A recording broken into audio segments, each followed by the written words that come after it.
தந்தை, மகன், தூய ஆவியானவரின் பெயராலே ஆமீன். அன்பின் ஆவியானவரே, எங்களை வழிநடத்தும் ஆவியானவரே, எங்களுக்கு நம்பிக்கை அளிக்கும் ஆவியானவரே, உமது அருள்கொடைகள் அனைத்தையும் எங்களுக்கு தந்து நாங்கள் இறைமகன் இயேசுவினுடைய வழியில் நடக்க நீர் என்றும் எங்களுக்கு உதவியருளும். ஆமீன். அருள் நிறைந்த மரியே வாழ்க, ஆண்டவர் உம்முடனே, பெண்களுக்குள் ஆசீர் பெற்றவர் நீரே, உம்முடைய திருவயிற்றின் கனியாகிய இயேசுவும் ஆசீர் பெற்றவரே. புனித மரியே, இறைவனின் தாயே, பாவிகளாய் இருக்கிற எங்களுக்காக இப்பொழுதும் எங்கள் இறப்பின் வேளையிலும் வேண்டிக் கொள்ளும். ஆமீன். அன்பார்ந்தவர்களே, இன்று நாம் இந்த நற்செய்தி தவக்கால பயணத்தினுடைய இறுதி நாளில் இருக்கிறோம்.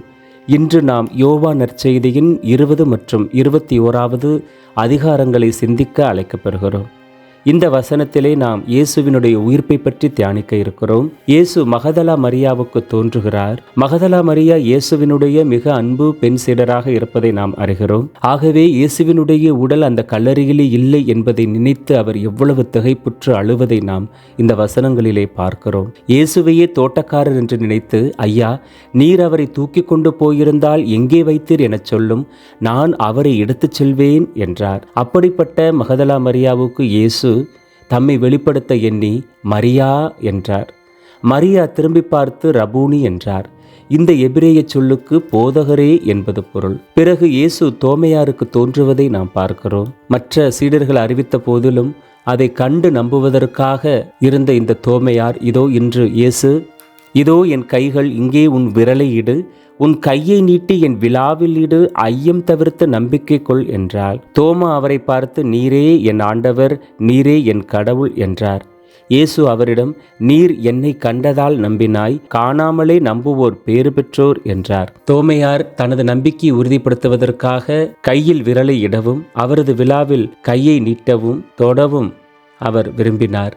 இயேசுவும் அதை அவருக்கு காண்பித்தார். நமது நம்பிக்கையற்ற சூழ்நிலையில் நாம் தோமையாரைப் போல இயேசுவையை பற்றி கொள்ள நாம் முற்படுவோம். இருப்பினும் இறை வார்த்தைகளை அறிந்து கொண்ட நாம் சிறு பிள்ளைகளைப் போல இயேசுவை நம்பினால் நாமும் பேறு பெற்றவர்களாக இருப்போம். தொடர்ந்து பேதுருவிடம் இயேசு பேசி எவ்வாறு அவர் 3 முறை மறுதளித்தாரோ அதே முறை 3 எண்ணிக்கையிலே, சீமோனே, என்னிடம் அன்பு கூறுகிறாயா என்று கேட்டு இறுதியாக அவரிடம், என் ஆடுகளை மேய், என் ஆட்டுக்குட்டிகளை மேய் என்று சொல்லி தமது திருச்சபையை அவரது தலைமையில் விட்டதை நாம் பார்க்கிறோம். மேலும் அவருக்கு நடக்க இருப்பதை அவர் கூறுவதாக, உனக்கு விருப்பமான இடத்தில் நீ இளைஞனாக இருந்த பொழுது இடையை கட்டிக்கொண்டு நடமாடி வந்தாய். உனக்கு முதிர் வயது ஆகும்போது நீ கைகளை விரித்து கொடுப்பாய். வேறொருவர் உன்னை கட்டி உனக்கு விருப்பமில்லாத இடத்திற்கு கூட்டிச் செல்வார் என்று உறுதியாக உனக்கு சொல்லுகிறேன் என்றார். இவ்வாறாக பேதுரு பின்னாளில் எவ்வாறு இறந்து கடவுளை மாட்சிப்படுத்தப் போகிறார் என்பதை குறித்து இயேசு சொன்னார். பாருங்கள், இவ்வாறாக இயேசு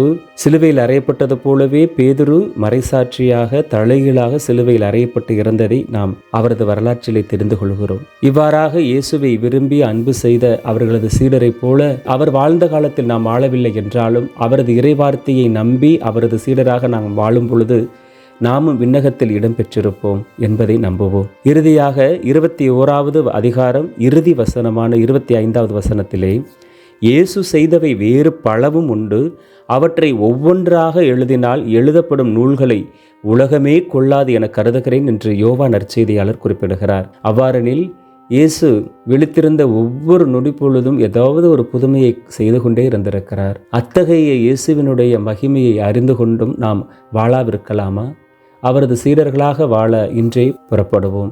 ஆமீன். தொடர்ந்து இறை வார்த்தைக்கு செவிமடுப்போம். யோவான் நற்செய்தி அதிகாரம் 20. இயேசு உயிர் பெற்று எழுதல். வாரத்தின் முதல் நாளன்று விடியற்காலையில் இருள் நீங்கும் முன்பே மகதலா மரியா கல்லறைக்கு சென்றார். கல்லறை வாயிலில் இருந்த கல் அகற்றப்பட்டிருப்பதை கண்டார். எனவே அவர் சீமோன் பேதுருவிடமும் இயேசு தனி அன்பு கொண்டிருந்த மற்ற சீடரிடமும் ஓடி வந்து, ஆண்டவரை கல்லறையிலிருந்து யாரோ எடுத்துக்கொண்டு போய்விட்டனர், அவரை எங்கே வைத்தனரோ எங்களுக்கு தெரியவில்லை என்றார். இதை கேட்ட பேதுருவும் மற்ற சீடரும் கல்லறைக்கு புறப்பட்டனர். இருவரும் ஒருமித்து ஓடினர். மற்ற சீடர் பேதுருவை விட விரைவாக ஓடி முதலில் கல்லறையை அடைந்தார். அவர் குனிந்து பார்த்தபோது துணிகள் கிடப்பதை கண்டார். ஆனால் உள்ளே நுழையவில்லை. அவருக்கு பின்னாலேயே சீமோன் பேதுருவும் வந்தார். நேரே அவர் கல்லறைக்குள் நுழைந்தார். அங்கு துணிகளையும் இயேசுவின் தலையை மூடியிருந்த துண்டையும் கண்டார். அத்துண்டு மற்ற துணிகளோடு இல்லாமல் ஓரிடத்தில் தனியாக சுருட்டி வைக்கப்பட்டிருந்தது. பின்னர் கல்லறைக்கு முதலில் வந்து சேர்ந்த மற்ற சீடரும் உள்ளே சென்றார். கண்டார், நம்பினார். இயேசு இறந்தோரிடமிருந்து உயிர்த்தெழ வேண்டும் என்னும் மறைநூல் வாக்கை அவர்கள் அதுவரை புரிந்து கொள்ளவில்லை. பின்பு சீடர்கள் தாங்கள் தங்கியிருந்த இடத்திற்கு திரும்பிச் சென்றார்கள். இயேசு மகதலா மரியாவுக்கு தோன்றுதல். மரியா கல்லறைக்கு வெளியே நின்று அழுது கொண்டிருந்தார். அழுது கொண்டே கல்லறைக்குள் குனிந்து பார்த்தார். அங்கே வெண்ணாடை அணிந்த வானதுதர் இருவரை அவர் கண்டார். இயேசுவின் உடலை வைத்திருந்த இடத்தில் ஒருவர் தலைமாட்டிலும் மற்றவர் கால்மாட்டிலுமாக அவர்கள் அமர்ந்திருந்தார்கள். அவர்கள் மரியாவிடம், அம்மா, ஏன் அழுகிறீர்கள் என்று கேட்டார்கள். அவர் அவர்களிடம், என் ஆண்டவரை எடுத்துக்கொண்டு போய்விட்டனர். அவரை எங்கே வைத்தனரோ எனக்கு தெரியவில்லை என்றார். இப்படி சொல்லிவிட்டு அவர் திரும்பி பார்த்தபோது இயேசு நிற்பதைக் கண்டார். ஆனால் அங்கு நிற்பவர் இயேசு என்று அவர் அறிந்து கொள்ளவில்லை. இயேசு அவரிடம், ஏனம்மா அழுகிறாய்? யாரை தேடுகிறாய் என்று கேட்டார். மரியா அவரை தோட்டக்காரர் என்று நினைத்து அவரிடம், ஐயா, நீர் அவரை தூக்கி கொண்டு போயிருந்தால் எங்கே வைத்தீர் எனச் சொல்லும், நான் அவரை எடுத்துச் செல்வேன் என்றார். இயேசு அவரிடம், மரியா என்றார். மரியா திரும்பி பார்த்து ரபூனி என்றார். இந்த எபிரேய சொல்லுக்கு போதகரே என்பது பொருள். இயேசு அவரிடம், என்னை இப்படி பற்றி கொள்ளாதே, ஏனெனில் நான் என் தந்தையிடம் இன்னும் செல்லவில்லை. நீ என் சகோதரர்களிடம் சென்று அவர்களிடம், என் தந்தையும் உங்கள் தந்தையும் என் கடவுளும் உங்கள் கடவுளுமானவரிடம் நான் செல்லவிருக்கிறேன் எனச் சொல் என்றார். மகதலா மரியா சீடரிடம் சென்று, நான் ஆண்டவரை கண்டேன் என்றார். இயேசு தம்மிடம் கூறியவற்றையும் அவர்களிடம் சொன்னார். இயேசு சீடர்களுக்கு தோன்றுதல். அன்று வாரத்தின் முதல் நாள். அது மாலை வேளை. யூதர்களுக்கு அஞ்சி சீடர்கள் தாங்கள் இருந்த இடத்தில் கதவுகளை மூடி வைத்திருந்தார்கள். அப்போது இயேசு அங்கு வந்து அவர்கள் நடுவில் நின்று, உங்களுக்கு அமைதி உரித்தாகுக என்று கூறினார். இவ்வாறு சொல்லிய பின் அவர் தம்முடைய கைகளையும் விலாவையும் அவர்களிடம் காட்டினார். ஆண்டவரை கண்டதால் சீடர்கள் மகிழ்ச்சி கொண்டார்கள். இயேசு மீண்டும் அவர்களை நோக்கி, உங்களுக்கு அமைதி உரித்தாகுக.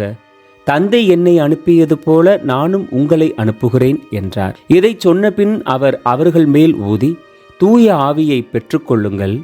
எவருடைய பாவங்களை நீங்கள் மன்னிப்பீர்களோ அவை மன்னிக்கப்படும், எவருடைய பாவங்களை மன்னியாதிருப்பீர்களோ அவை மன்னிக்கப்படா என்றார். இயேசு தோமாவுக்கு தோன்றுதல். 12 ஒருவரான திதுமு என்னும் தோமா இயேசு வந்தபோது அவர்களோடு இல்லை. மற்ற சீடர்கள் அவரிடம், ஆண்டவரை கண்டோம் என்றார்கள். தோமா அவர்களிடம், அவருடைய கைகளில் ஆணிகளால் ஏற்பட்ட தழும்பை பார்த்து, அதில் என் விரலை விட்டு அவர் விழாவில் என் கையை இட்டாலன்றி நான் நம்ப மாட்டேன் என்றார். 8 நாள்களுக்கு பின் அவருடைய சீடர்கள் மீண்டும் உள்ளே கூடியிருந்தார்கள். அன்று தோமாவும் அவர்களோடு இருந்தார். கதவுகள் பூட்டப்பட்டிருந்தும் இயேசு உள்ளே வந்து அவர்கள் நடுவில் நின்று, உங்களுக்கு அமைதி உரித்தாகுக என்று கூறினார். பின்னர் அவர் தோமாவிடம், இதோ என் கைகள், இங்கே உன் விரலை இடு, உன் கையை நீட்டி என் விலாவில் இடு, ஐயம் தவிர்த்து நம்பிக்கை கொள் என்றார். தோமா அவரை பார்த்து, நீரே என் ஆண்டவர், நீரே என் கடவுள்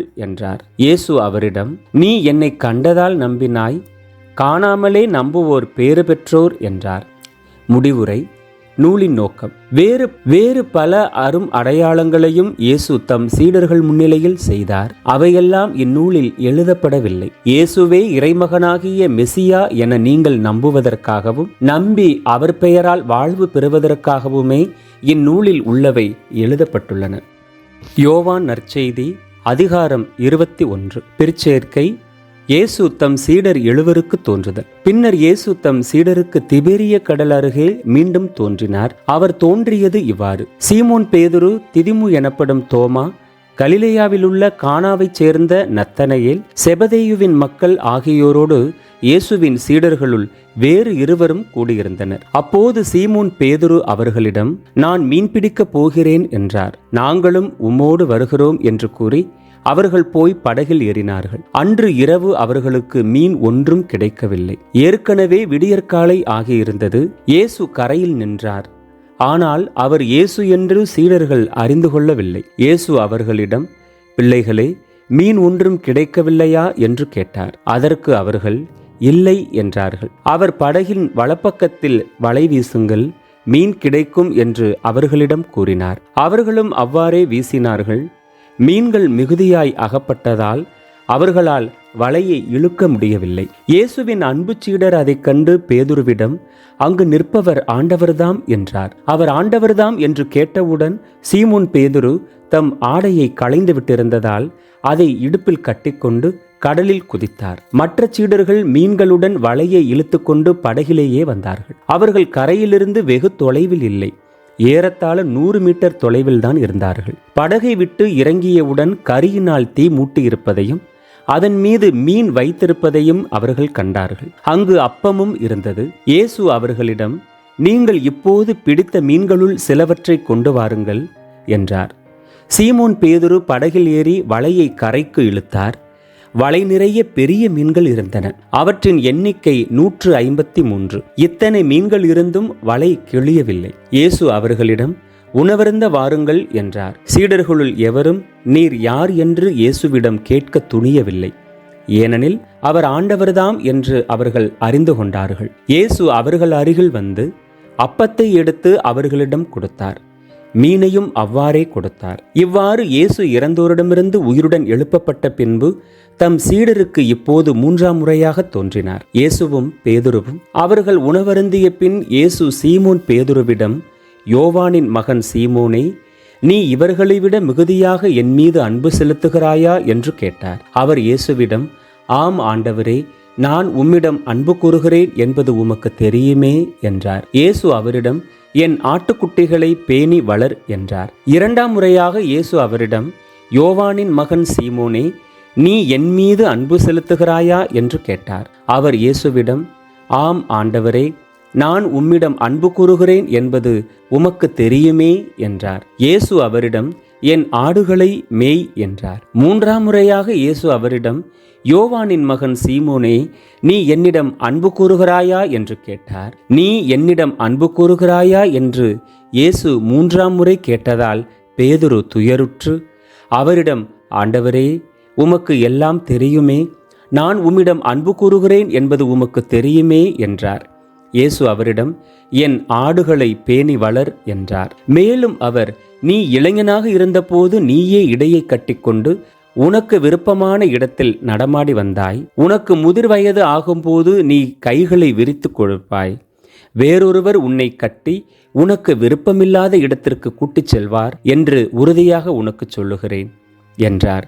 பேதுரு எவ்வாறு இறந்து கடவுளை மாட்சிப்படுத்தப் போகிறார் என்பதை குறிப்பிட்டே அவர் இவ்வாறு சொன்னார். இதை சொன்ன பின் பேதுருவிடம், என்னை பின்தொடர் என்றார். இயேசுவும் அன்பு சீடரும். பேதுரு திரும்பி பார்த்தபோது இயேசுவின் அன்பு சீடரும் பின்தொடர்கிறார் என்று கண்டார். இவரே இரவு உணவின் போது இயேசுவின் அருகில் அவர் மார்பு பக்கமாய் சாய்ந்து கொண்டு, ஆண்டவரே, உம்மை காட்டிக் கொடுப்பவன் எவன் என்று கேட்டவர். அவரை கண்ட பேதுரு இயேசுவிடம், ஆண்டவரே, இவருக்கு என்ன ஆகும் என்று கேட்டார்.